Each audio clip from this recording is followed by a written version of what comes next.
Briefing করার জন্য। কাজে তাদের এটুকু হেল্প আমরা করলাম, এটা আমাদের করা উচিত ছিল বলেই করলাম।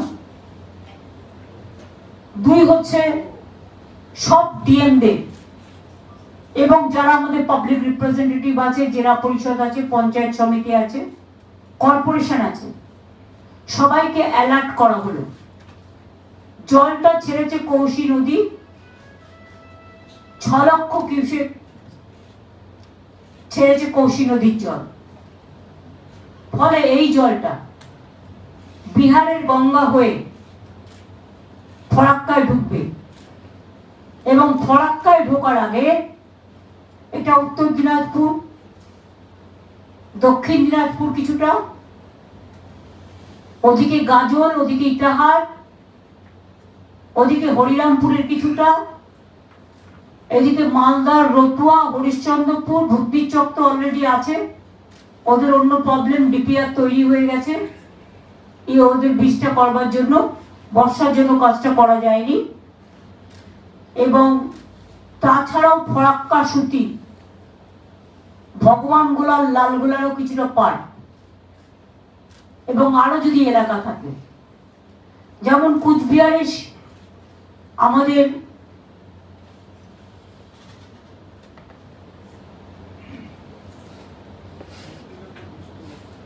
না মেকলিগঞ্জ যেমন আছে কিছুটা, হলদিবাড়ি, দিনাটা, সিতাই কিছুটা আছে, তুফানগঞ্জ, এগুলো দেখে নেওয়া হবে। মালদাও সবার সাথে কথা বলা হয়েছে, ডিএম থেকে শুরু করে যারা পাবলিক রিপ্রেজেন্টেটিভ ছিল, মিনিস্টাররা ছিল, জেলা পরিষদ, সবার সাথে কথা বলা হয়েছে। বিডিও, লাইন ডিপার্টমেন্ট সবাই প্রেজেন্টও ছিল। মুর্শিদাবাদও কথা বলা হয়েছে, উত্তর দিনাজপুরেও কথা বলা হয়েছে জেলার সাথে, জেলায় যারা ছিলেন, দক্ষিণ দিনাজপুরেও জেলার যারা ছিলেন সবার সাথে কথা বলা হয়েছে। জলপাইগুড়ি, আলিপুরদুয়ার, কুচবিহার তো ফিজিক্যালি প্রেজেন্ট ছিল, দার্জিলিং, কালিম্পং, কাশিয়াং, ডিএম শুধু ছিল ভার্চুয়ালি, বাদ বাকি অন্যরা প্রেজেন্ট ছিলেন। যা যা বন্যা ত্রাণে করা দরকার, যাদের ফসল বীমা মানে ফসল নষ্ট হয়েছে বা শস্য নষ্ট হয়েছে, আমাদের শস্য বীমার একটা টাইম করা থাকে প্রতি বছর 31শে সেপ্টেম্বর পর্যন্ত। কিন্তু যেহেতু লাস্ট উইক অফ সেপ্টেম্বর এই বন্যাটা আসছে, তাই ওটা আমরা এক্সটেনশন করে দিয়েছি এবছরের জন্য 31 অক্টোবর পর্যন্ত। বৃষ্টি যেই থেমে যাবে, শস্য বীমার আন্ডারে টাকাটা total government of West Bengal দেয়, চাষিদের 1 পয়সাও দিতে হয় না। তারা চিন্তা করবেন না, শস্য হোক, চাষের জমি হোক, তার শস্য বীমা আপনি পাবেন। রাস্তাঘাটগুলো একটা ইনস্ট্রাকশন আমাদের এমএলএদের এবং লোকসভার এমপিদের দেওয়া হয়েছে যে গ্রামীণ রোড তার এলাকায় এবছরটা তারা করবে। যেগুলো তারা করতে পারছে সারা বাংলা জুড়ে বলা হচ্ছে, যেটুকু তারা করতে পারছে সেটা জানাবে ডিএমদের, তাহলে আমরা যেগুলো করব সেটাকে বাদ দিয়ে করবো, যাতে একটা কাজের ডবল ব্যয় না হয়।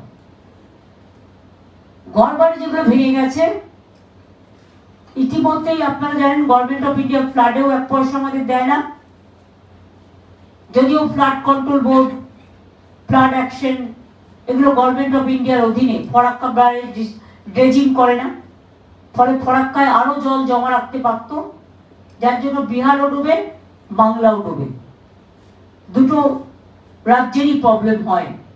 ড্রেজিংটা করলে 6 লাখের জায়গায় অন্তত 4 লক্ষ ধারণ করতে পারত, তাহলে এই জায়গাগুলো অনেকটা কম ডুবত। একদিকে পুজো, অন্যদিকে বন্যার থাবা, সবটাই মানুষের পাশে থাকতে হবে।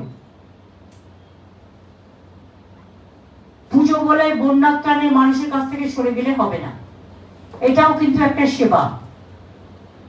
সুতরাং বন্যার ত্রাণের মানুষের কাছে দাঁড়াতে হবে, পাশে দাঁড়াতে হবে। ভর্তিতেও 2 জন মারা গেছে নৌকাডুবি হয়ে, তাদেরও 2 লাখ টাকা করে দেওয়া হবে। আর 2 জন পরিযায়ী শ্রমিক যারা বাইরে মারা গেছেন, একটা ডেড বডি আসতে পেরেছে, একটা পারেনি, তাদের পরিবারকেও 2 লাখ টাকা করে দেওয়া হবে। এছাড়া প্রত্যেকটা প্রাইমারি হেলথ সেন্টারে অ্যান্টিভেনাম রাখতে বলা হয়েছে, যাতে সাপে কামড়ালে কেউ যেন বাড়িতে নিয়ে অপেক্ষা না করেন। সাপে কামড়ালে সঙ্গে সঙ্গে জায়গাটা বাড়িতে যা আছে গামছা টামছা দিয়ে খুব শক্ত করে বাঁধুন। বেঁধে প্রাইমারি হেলথ সেন্টারে চলে যান, মেডিকেল কলেজে চলে যান, হেলথ ডিপার্টমেন্ট হেলথ হসপিটালে চলে যান,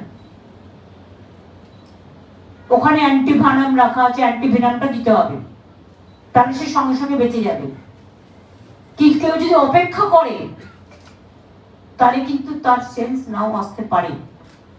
জল যেমন অপেক্ষা করায় না, আমি পাঁশকুড়া থেকে ফিরছিলাম, দেখলাম ন্যাশনাল হাইওয়েটা শুকনো, 15 মিনিটের মধ্যে দেখলাম কোমর পর্যন্ত জল। জল আগুন, সাপে কামড়, হৃদরোগ, এই টাইপের কিছু অসুখ আছে। প্রেগনেন্ট মাদার, গর্ভবতী মা, তারা কিন্তু তাদের সময় মতো ট্রিটমেন্টটা করতে হয়, অপেক্ষা করা যায় না। তাতে মা এবং শিশু দুজনেরই প্রবলেম হতে পারে। জল থেকে শুরু করে, কমিউনিটি কিচেন থেকে শুরু করে, আমি নিজেও গভর্নমেন্ট ছাড়াও কিছু ড্রাই ফ্রুট বিভিন্ন জায়গায় পাঠাচ্ছি, যাতে গভর্নমেন্ট একা তো সবকিছু করতে পারে না। আমাদের পুলিশের লোকেরাও খুব ভালো কাজ করছে রিলিফে, তারাও গভর্নমেন্টের জিনিসগুলো এলাকায় এলাকায় পৌঁছে দিচ্ছেন।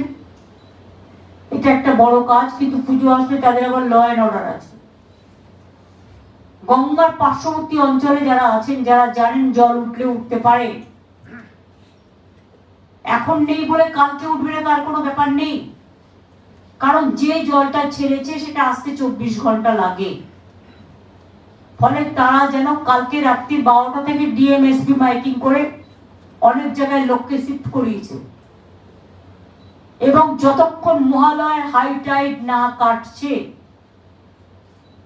এবং ওয়েদার ডিপার্টমেন্ট ক্লিয়ারেন্স না দিচ্ছে, ততক্ষণ যারা গঙ্গা ভাঙন বা গঙ্গার সামনে এলাকায় বা বন্যা ক্লিষ্ট অবস্থায় আছেন, তাদের বলবো প্লিজ কষ্ট করে কয়েকটা দিন রিলিফ সেন্টারে থাকুন। বাড়ি বাঁচবে বাড়ি থাকলে, জীবন থাকলে, কিন্তু জীবন চলে গেলে শুধু বাড়ি থেকে কোনো লাভ নেই। আগে জীবনটা বাঁচান, একটা জীবন খুব দামি। যারা নৌকো করে বিভিন্ন অঞ্চলে ত্রাণ দিয়ে বেড়ান, তাদের বলবো লাইফ জ্যাকেট ছাড়া স্পিড বোট এবং নৌকা ইউজ করবেন না। গত 3 দিন আগে